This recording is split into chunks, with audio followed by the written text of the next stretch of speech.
ఇంట్లో ఎప్పుడైనా ఇలా డ్రమ్ స్టిక్స్‌తో రొయ్యల కర్రీ ట్రై చేశారా? ఒక్కసారి టేస్ట్ చేస్తే మళ్ళీ మళ్ళీ అడుగుతారు. చివరి సీక్రెట్ స్టెప్ అయితే అస్సలు మిస్ అవ్వకండి.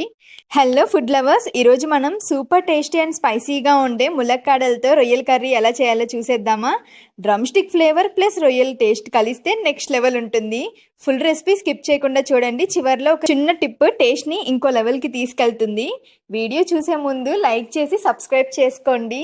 చాలామంది వీడియో చూస్తున్నారు కానీ లైక్ చేయట్లేదు. మీరు లైక్ చేస్తే ఇంకొంచెం ఇంట్రెస్ట్ వస్తుంది వీడియోస్ చేయడానికి. ఇంకా ప్రాసెస్ అయితే స్టార్ట్ చేసేద్దాం. ముందుగా ఒక కడాయి పెట్టుకొని 4 to 5 స్పూన్స్ ఆయిల్ వేసి హీట్ అయ్యాక ముందుగా కట్ చేసి పెట్టుకున్న ఉల్లిపాయ ముక్కలు వేసి 1 నిమిషం వేగనివ్వండి. కొంచెం వేగాక దానిలోనే కరివేపాకు వేసి ఒక 10 నిమిషాలు వేగనివ్వండి.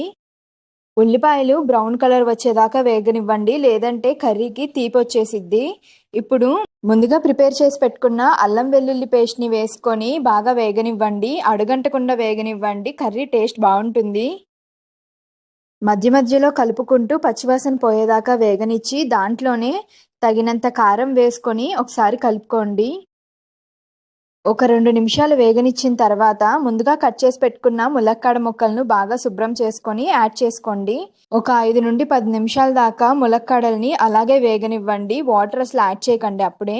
తర్వాత రొయ్యల్ని యాడ్ చేయండి. నేను ముందుగానే రొయ్యల్ని బాగా బాయిల్ చేశాను. కొంచెం పసుపు వేసి యాడ్ చేసుకొని ఒకసారి బాగా కలుపుకోండి.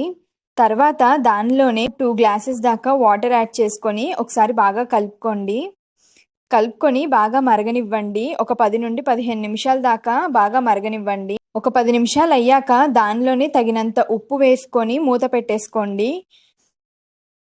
ఒక 10 నిమిషాలు అయ్యాక మూత ఓపెన్ చేసి మధ్య మధ్యలో కలుపుకుంటూ ఉండండి అడుగంటకుండా.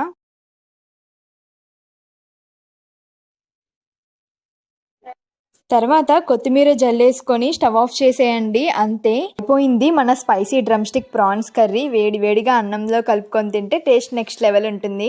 ఇలాంటి రెసిపీస్ కోసం మా ఛానల్ని లైక్ చేసి షేర్ చేసి సబ్స్క్రైబ్ చేయండి. Thank you for watching.